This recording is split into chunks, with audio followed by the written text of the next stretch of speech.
O apartamento em que ele vivia ficava no quarto andar de um edifício antigo, construído numa época em que os corredores ainda eram largos demais para o número de portas e o silêncio do concreto era quase absoluto, exceto pelas tubulações que às vezes gemiam com a passagem da água como se estivessem lamentando algo. Não havia câmaras nos andares, tampouco zelador noturno, e embora o bairro fosse considerado seguro, ele sempre trancava a porta com as duas voltas da chave, passava o ferrolho de aço e empurrava a trava de segurança que comprara por impulso, como se soubesse, desde o início, que a ideia de segurança ali seria apenas isso, uma ideia.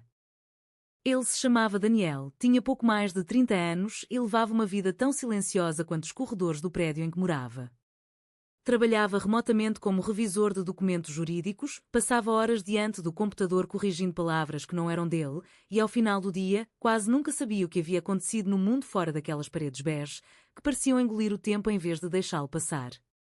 Não tinha muitos amigos, e os poucos que restaram se dissolveram em convites ignorados e mensagens não respondidas, como se tudo o que fosse externo a ele exigisse um esforço que não valia mais a pena.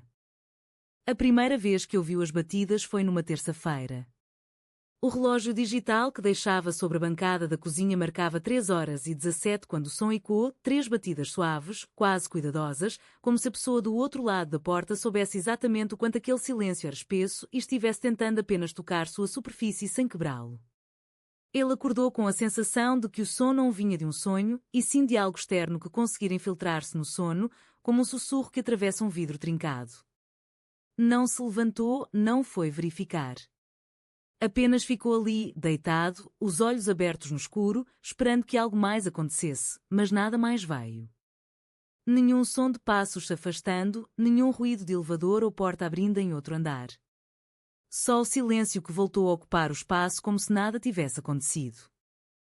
Na noite seguinte, as batidas se repetiram no mesmo horário. 3 toques. Idênticos. E dessa vez ele já não dormia, estava acordado, sentado no sofá, lendo um relatório para o trabalho.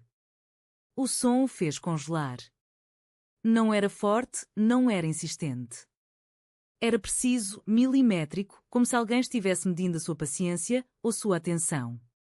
Ele se levantou com cautela, andou até a porta e colou o olho no olho mágico.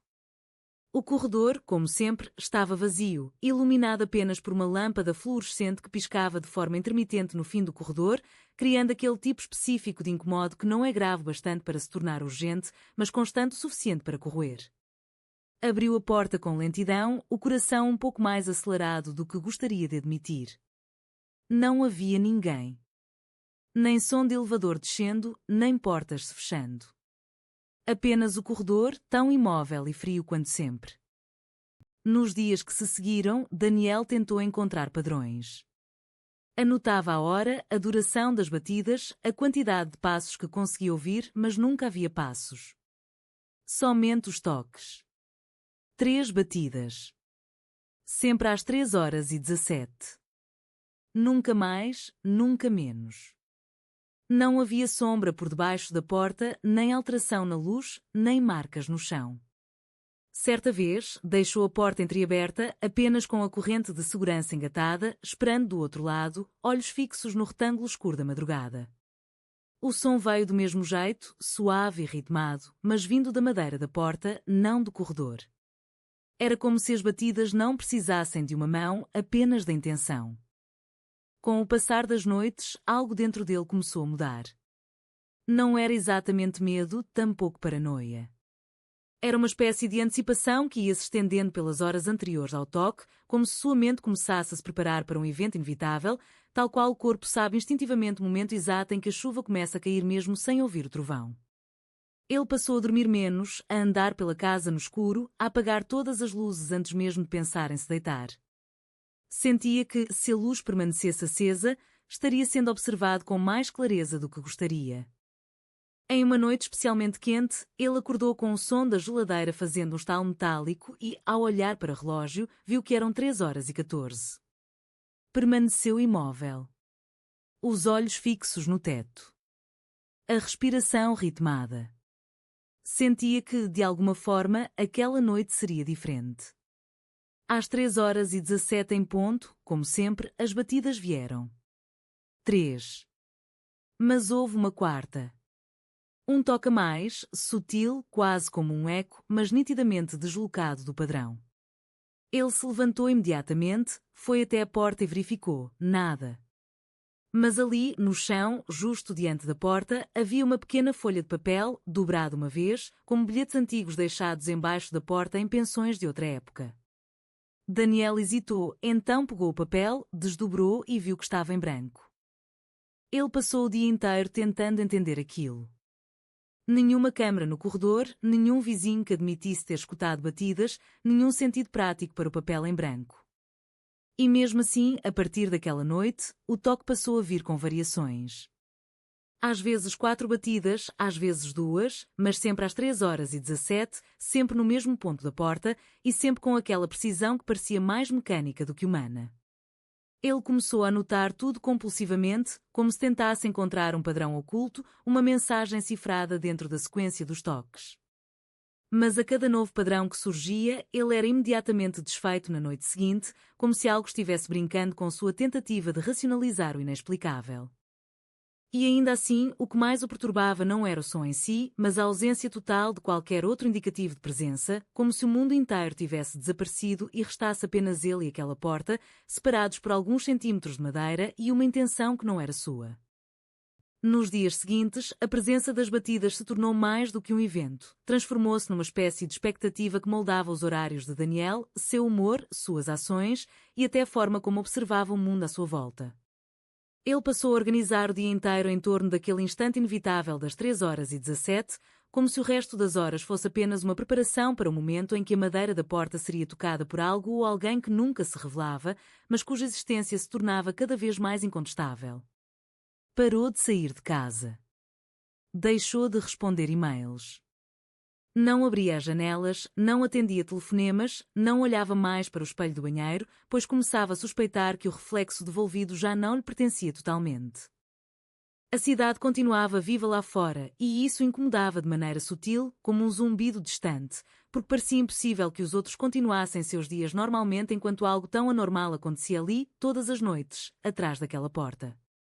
O barulho do trânsito, os cachorros latindo ao longe, o ruído abafado de algum rádio em outro apartamento, tudo isso parecia estar em desacordo com o que ele sentia. Uma suspensão das regras conhecidas, uma dobra no tempo, uma rachadura que se abria em algum ponto entre ele e o mundo, sempre exatamente às 3h17. Certa madrugada, Daniel tentou-se adiantar ao toque. Ficou sentado no chão, com as costas encostadas na porta, ouvindo a própria respiração e o tic-tac do relógio digital que ele havia trazido da cozinha e colocado no chão, bem ao lado. Quando o ponteiro mudou e os números se alinharam 3h17, ele se preparou para ouvir o som que já conhecia tão bem. Mas nada aconteceu. Nem um toque. Nem um ruído. Apenas silêncio. Por um momento, pensou que tudo havia passado, que a presença havia se esgotado, que aquele ciclo finalmente se encerrava. Ficou imóvel por longos minutos, talvez mais de uma hora, até que a tensão começou a se dissolver em um tipo de vazio desconcertante. Mas então, sem aviso, às 4h11 exatas, o som surgiu. Uma batida única. Forte. Frontal. Como se a presença tivesse esperado apenas que ele baixasse a guarda. O impacto não estava na madeira, mas dentro do peito de Daniel, como se algo tivesse se deslocado em seu interior, um órgão mudando de lugar, uma ideia se quebrando por dentro. Ele se levantou devagar, cambaleando, e andou até o banheiro, ligou a luz, mas não entrou, ficou apenas parado diante do espelho, observando seu reflexo como se esperasse ver uma diferença, um sinal, uma confirmação de que algo havia mudado, e o mais perturbador foi perceber que tudo parecia igual, exceto pelos olhos, que pareciam mais escuros, não por causa da cor, mas pela maneira como evitavam o próprio centro. Nos dias seguintes, as batidas pararam de respeitar o horário. Começaram a vir em horas aleatórias, 1h43, 5h02, 3h17 novamente, depois 2h28, como se o próprio tempo estivesse sendo corrompido, como se o padrão, que antes lhe oferecia uma ilusão de controle, tivesse sido removido para deixá-lo vulnerável. A única constante era o som, sempre o mesmo, sempre medido, sempre preciso demais para ser humano, como se a intenção por trás da batida fosse mais importante do que o ato em si. E então começaram os ruídos. Não batidas, mas sons que pareciam vir de dentro das paredes, pequenos estalos, respirações, arranhões que não pareciam produzidos por garras, mas por dedos, como se alguém passasse horas do outro lado do gesso, apenas tocando as superfícies, conhecendo os limites do espaço. Daniel parou de dormir. As horas se tornaram um borrão, os dias se confundiam com as noites, e ele já não tinha certeza de quantas vezes o relógio havia completado suas voltas. Perdeu peso.